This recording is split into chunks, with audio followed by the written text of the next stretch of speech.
बहुत बहुत धन्यवाद। कल लड़े थे गोरों से, आवाज लड़ेंगे चोरों से, ये संकल्प लेकर के जाना है।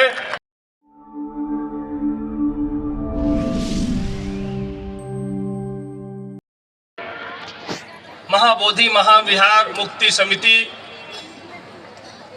और सनातन धर्म के राष्ट्रीय अध्यक्ष विलास खैरात जी, विनय रतन जी, इस मंच पे बैठे हुए तमाम सम्मानित लोग, बौद्ध उपासक, बौद्ध भिक्षुओं, सभी को बोध गया में जन्म लेने के वजह से बोध गया का संदेश लेकर के आया हूं और आप लोग से निवेदन करने आया हूं, आज विनती करने आया हूं कि जो बोध गया में आज जो 54 दिनों से जो लड़ाई चल रही है, वो लड़ाई आपके बगैर नहीं लड़ी जा सकती है। वो लड़ाई आपके सहयोग के बगैर नहीं जीती जा सकती है। आज जो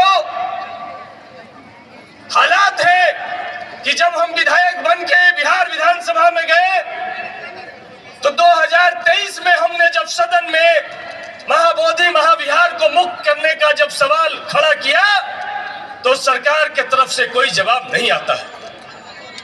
उसके बाद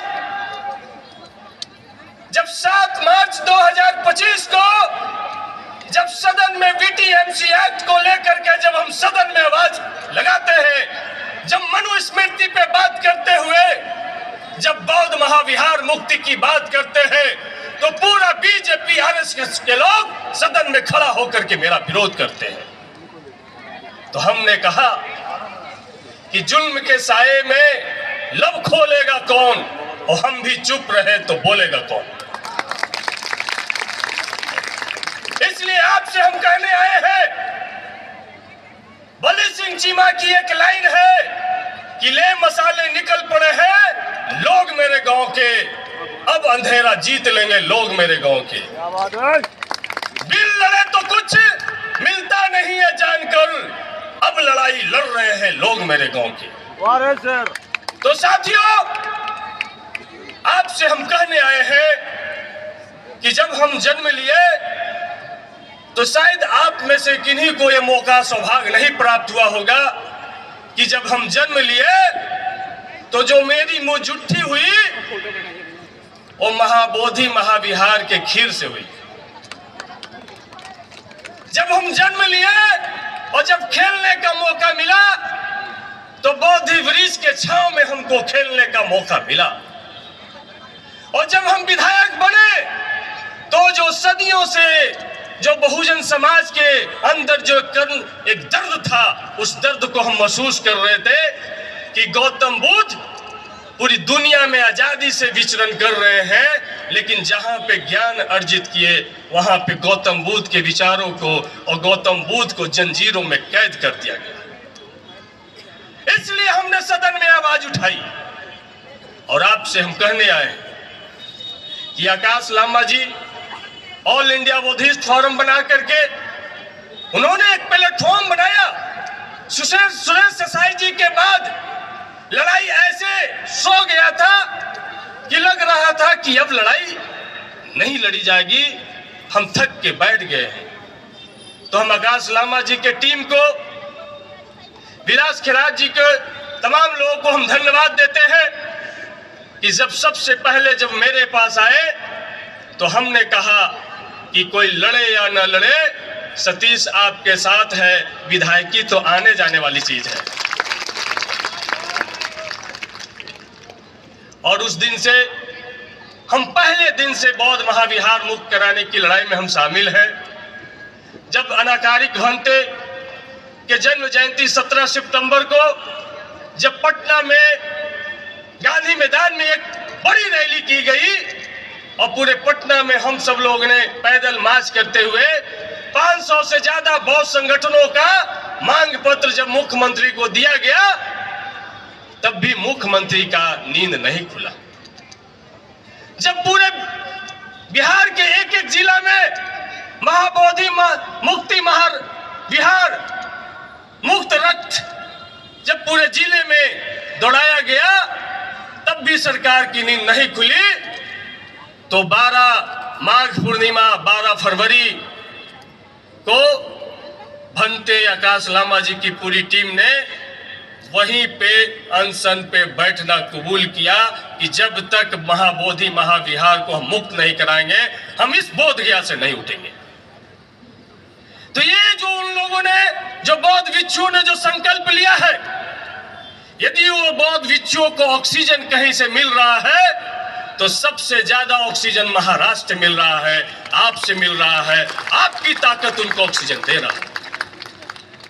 इसलिए आप तमाम लोग से हम कहने आए कि आज हमने सदन में कहा कि जब आर्टिकल 26 यहां पर है, जिसमें प्रत्येक नागरिक को धार्मिक स्वतंत्रता का अधिकार है, उसको धर्म मानने का, उसके धार्मिक स्थल को संरक्षित करने का, उसको प्रबंधन करने का उसको अधिकार देता है, तो ये बौद्ध धर्म के लोगों पर क्यों नहीं लागू होता? अध्यक्ष महोदय,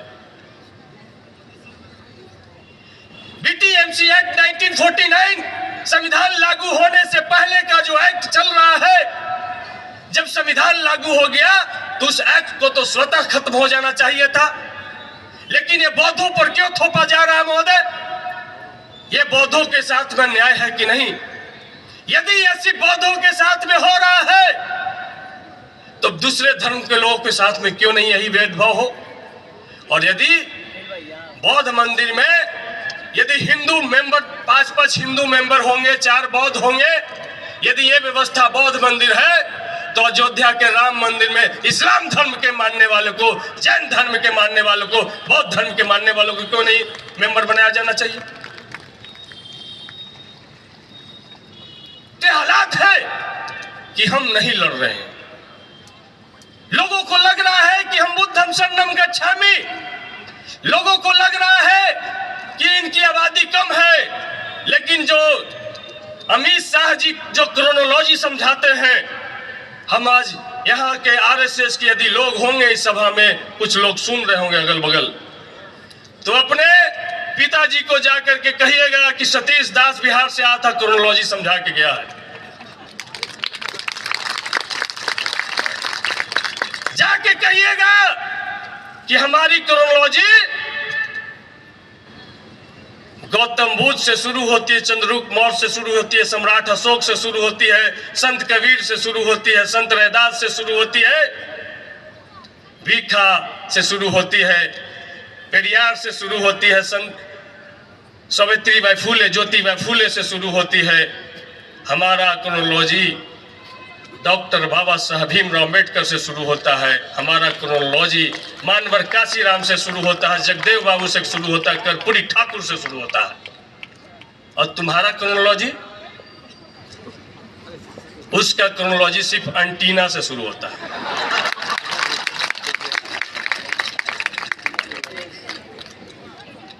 ये जाके बता देना। और जिस पार्टी से आते हैं उस पार्टी के राष्ट्रीय अध्यक्ष जब बिहार में मुख्यमंत्री थे तो तुम्हारे बप्पा का जो सांप्रदायिक रथ उसी लालू यादव ने रोकने का काम किया था, और सतीश दास भी बौद्ध महाविहार को मुक्त कराए बगैर वापस नहीं लौटेगा, ये हम संकल्प लेकर के जाते हैं। इसलिए आप तमाम लोग, जो सही कहा भंते जी ने कि हम बहुसंख्यक अपने आप को अल्पसंख्यक मान लिए। कैसे मान लिए? जैसे कि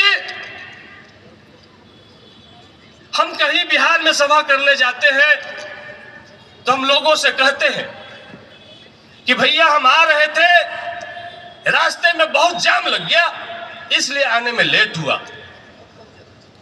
तो जब जाम लग गया तो हमारे साथ जो स्टैंड वाला गार्ड था उतर करके गया, थक हार करके कहा कि सर जाम नहीं छूटेगा, कोई दूसरा रास्ता देखिए। हमको लगता है कि बिहार में 243 गो ही हमारे जैसा लोग हैं, इतना ताकतवर, 5 लाख जनता का आशीर्वाद हम पे, इतना मजबूत व्यक्ति, और जाम नहीं हटा सकता। तो हम उतर करके जाते हैं तो में, और जब देखते हैं कि 6 बैटरी वाला रिक्शा अपने आप में गुत्थम गुत्थी है, तब वहां पे खड़ा हो जाते हैं, अपना सीना को थोड़ा सा चौड़ा करते हैं मुंह को बड़ा करते हैं और उठा उठा के 6 ठो रिक्शा को निगल जाते हैं और रास्ता खाली हो जाता है और हम यहाँ तक पहुंचे। क्या यह बात मानने के लायक है? तो लोग कहता है कि नहीं है।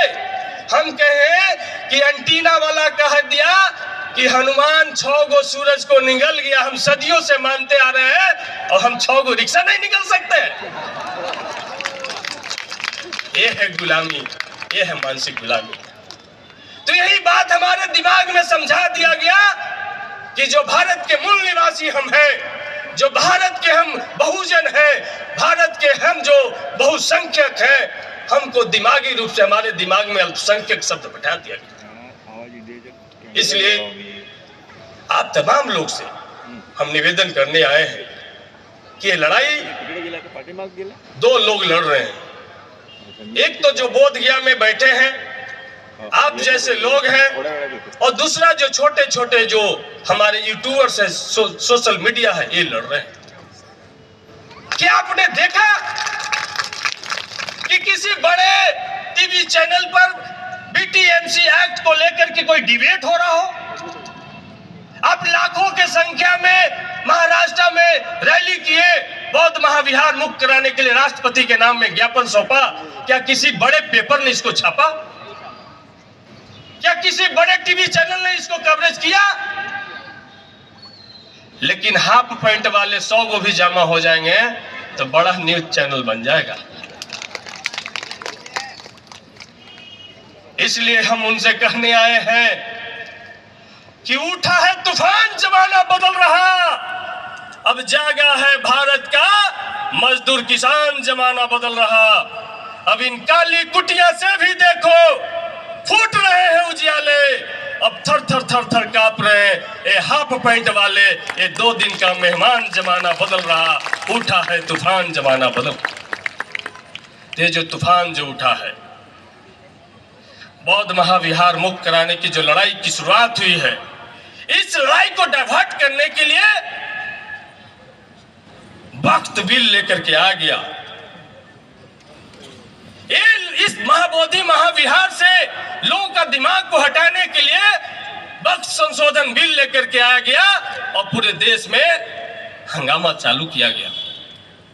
तो सभी धर्म के मानने वाले लोग से हम अपील करना चाहते हैं कि राहत इंदौरी साहब ने एक अच्छी बात कही थी कि लगेगी आग तो आएंगे कई घर जद में। यहां पे सिर्फ मेरा मकान थोड़ू है, सभी का खून शामिल है इस देश की मिट्टी में, किसी का बाप का हिंदुस्तान थोड़ू है। तो आज बौद्ध धर्म में जब 1949 से उससे पहले से आग लगा हुआ था तो लोग घर में बैठे थे, आज उनके भी घर में आग लगा है, कल और लोगों के भी घर में आग लगा है। और भारत के तथाकथित हिंदुओं 3% वाला को छोड़ करके बाकी कोई आपका अधिकार नहीं है। इसीलिए हमने कहा,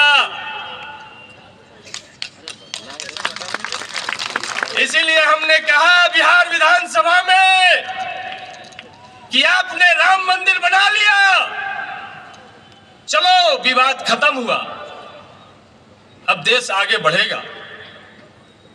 लेकिन हमने कहा सदन के अंदर कि महोदय, ईटा हमारे मजदूर भाइयों ने बनाया, हमने बनाया,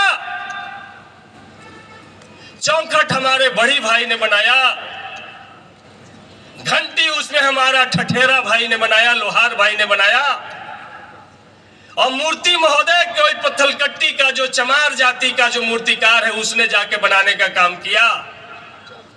उसमें जादव जी के यहाँ से, ग्वाला भाई के यहाँ से दूध आता है, उसमें कोयरी कुर्मी के खेत से कोई माली फूल तोड़ करके लाता है, और जो बजने वाला शंख उसमें महोदय कोई मछुआरा भाई समुद्र में से गोता लगा करके आता है।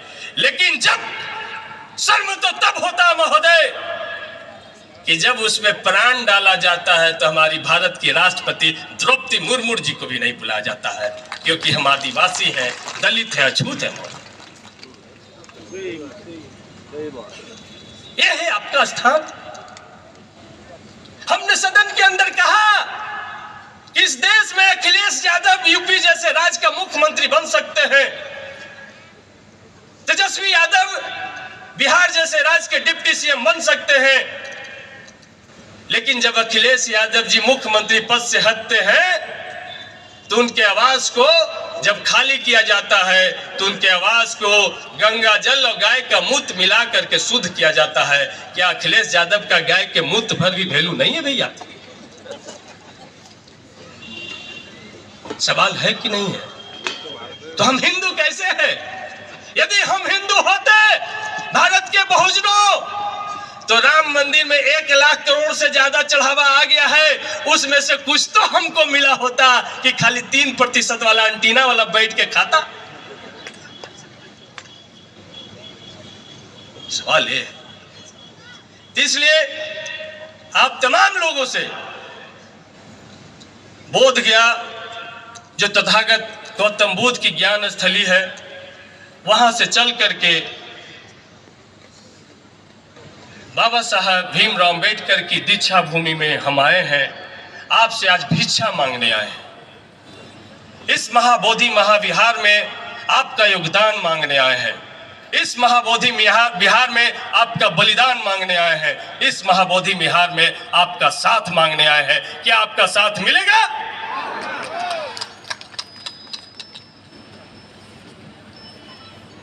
मुझे लग रहा है कि असल धरना बोधगया में नहीं, असल धरना इस ग्राउंड में चल रहा है। और इस धरने की, इस सभा की आवाज बहुत दूर तक जाएगी। और यकीन मानिए आप पहले जागे हैं, क्योंकि हमारे यहाँ गौतम बुद्ध आज से 2600 साल पहले ज्ञान अर्जित करके पैदल चल के पूरी दुनिया में चले गए,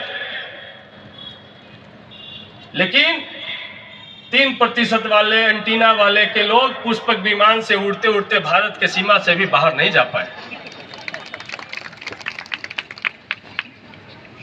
तो हम आपसे कहने आए हैं कि जो भारत में बौद्ध धर्म को जो खत्म कर दिया गया था, विलुप्त कर दिया गया था, उसका पूर्ण जागरण का जगह नागपुर है, जहां पे 14 अक्टूबर 1956 को बाबा साहब भीमराव अंबेडकर ने अपने 5 लाख से ज्यादा अनुयायियों के साथ में धर्म दीक्षा लेकर के भारत में पुनः बौद्ध धर्म की जागृति की है। तो आप जागे हुए लोग हैं, तो हम चाहते हैं, हम आपको आमंत्रण करने आए हैं कि आप हजारों के संख्या में नहीं, लाखों के संख्या में इस महाबोधि विहार मुक्ति आंदोलन में अपना योगदान देने के लिए बोधगया की तरफ कूच कीजिए। और जिस दिन लाखों के संख्या में बोधगया आप कूच करेंगे, हम आपको यकीन दिलाते हैं कि बिहार के गांव-गांव से गरीब गुरबा अपना सत्तू बांध के, अपना लिट्टी बांध के बोधगया की तरफ कूच करेगा। और जब तक महाबोधि विहार को हम मुक्त नहीं कराएंगे, तब तक हम घर वापस नहीं जाएंगे। यह हम आपको विश्वास और संकल्प दिलाने आए।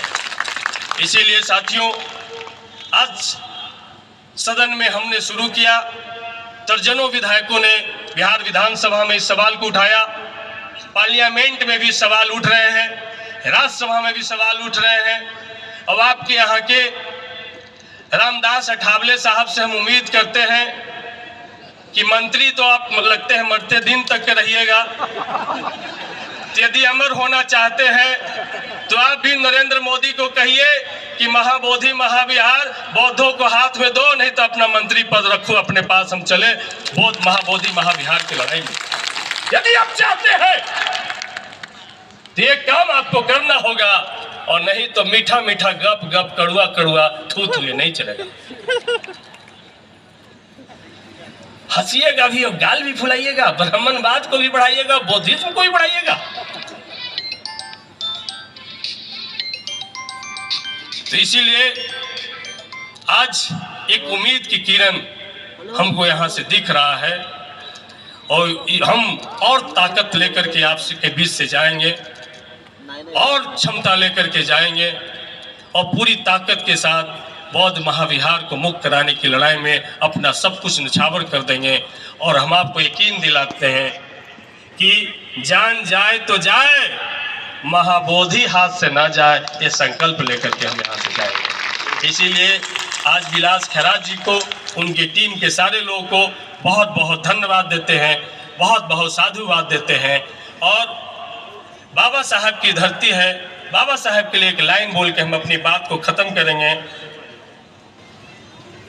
कि तपाते लौह को जब पीटते तलवार बनता है, रगड़ते पत्थरों पे तब कहीं जाधार बनता है, और तीसना की लौ में जो वेदना उबाल लेती है, गगन को भेदने वाला वही डॉक्टर अंबेडकर जैसा ललकार बनता है, ललकार बनता है, ललकार बनता है।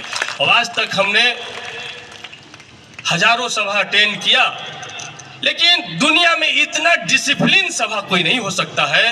ये अंबेडकर, फूले, पेरियार, बुद्ध के मानने वाले इसके उदाहरण है कि इतना डिसिप्लिन सभा भी हो सकता है कि एक आवाज कहीं से, एक मंच के अलावा कोई दूसरे जगह से आवाज कहीं से नहीं आ रहा है। ये हमारा समर्पण, ये हमारा डिसिप्लिन बताता है।